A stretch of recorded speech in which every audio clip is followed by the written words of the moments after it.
I will ask you something. What is thinking? Now, what does your mind do when presented with this question? What happens when the mind encounters a question of this nature? For a moment, the mind hesitates because it probably never thought about this before. Then it searches through the repository of memory and says, let's see, the Upanishads say this. The Bible says that. Bertrand Russell says another thing. And what do I think? Thinking as a response from memory. You seek an answer in the past, don't you? Thinking is a response from memory. You respond according to what you've been taught. Your thinking is the result of influence and therefore is evidently conditioned. I realize that my mind is constituted of the past. However, it is the only instrument capable of observing and discovering. So, what should it do? There is no other instrument for discovery, but the instrument we have, the mind, is a result of the past. This is a fact, and no denial, or discussion can influence this fact. And can this mind, at any time, discover anything new? Or will the known, which is the past, although I may be unconscious of it, always continue, so that there can only be a continuation of the known in different forms? How to discover a mind?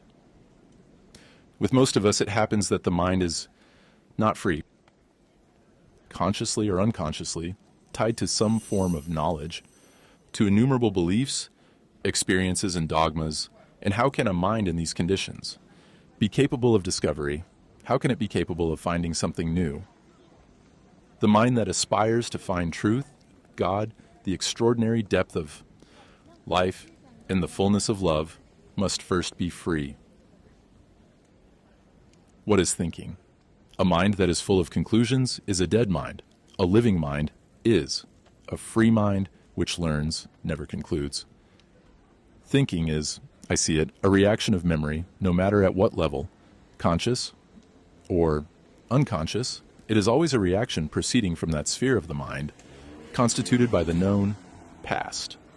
The mind perceives this as a fact. Then it asks itself if all thinking is merely a verbal, symbolic reaction of the past, or is there thought without words, without the past? Now, is it possible to ascertain if there is any activity of the mind, uncontaminated by the past? Are you understanding, gentlemen? The state of mind dissociated from the past. I am investigating. I am not assuming anything. The mind perceives that it itself is a result of the past and asks itself if it is possible to free itself from the past. If the mind responds in this or that way, if it says it is possible or that it is not possible, such an assumption, in this case, is a result of the past, isn't it? Please follow me, step by step, and you will see. The mind is aware of being a result of the past. It is asking if it can free itself from the past, and perceives that any assumption that it can, or that it cannot free itself, is a product of the past. What then is the state of the mind dissociated from the past, of the mind that assumes nothing? Now we are investigating where thought ceases in something. New arises, which is not thinking. Where does thought end? How to discover what thinking is. When I try to discover what thinking is, I have to pay full attention. Attention in which there can be no effort or friction, because in friction, there is distraction. If I am really interested in discovering what thinking is, this very investigation produces an attention without deviation, without conflict, without the feeling that I must pay attention. We are observing the functioning of the mind and discovering its processes. We are trying to discover how our mind operates, and this is meditation. I am observing the functioning of my mind. That's all. Thinking in reaction to a challenge. Again, what is thinking? Thinking is a reaction to a challenge, isn't it? There is no isolated thinking. It's only when there is a challenge that you react, even if you are thinking secluded in your bedroom where no challenge comes from outside. Thinking is still a reaction to a challenge, proceeding from within yourself. There is this constant relationship of challenge and reaction, and since you react according to your beliefs, your education, or upbringing, your response or reaction is always limited, of little significance. There is challenge and reaction. The reaction is invariably according to the cultural environment, the values, the tradition in which the mind was raised, and which, for now, we will call conditioning. The mind, perceiving this, asks itself, is every reaction a product of this conditioning, or is reaction possible outside of it? The mind is only asking itself. Any assumption on its part that this is possible or impossible is still a reaction from the background. This is clear, isn't it? Therefore, the mind can only say, I don't know.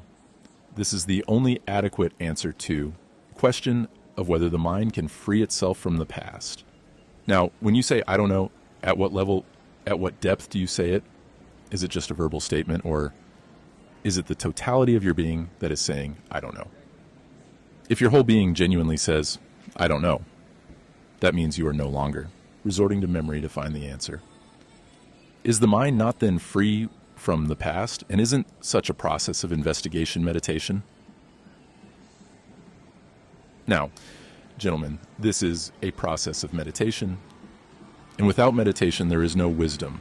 It is of extraordinary importance to see what we are, to see ourselves, in fact, as if we were looking at ourselves psychologically in a mirror, which produces a transformation in the very internal structure.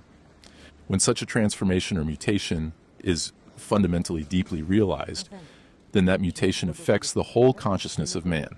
This is the purpose of meditation, to make us know the ego in its entirety. The ego is a result of the past. Causes that gave it existence need to be understood and transcended. To free oneself from the content of one's own consciousness, and to free oneself from all things in which one is entangled, is meditation.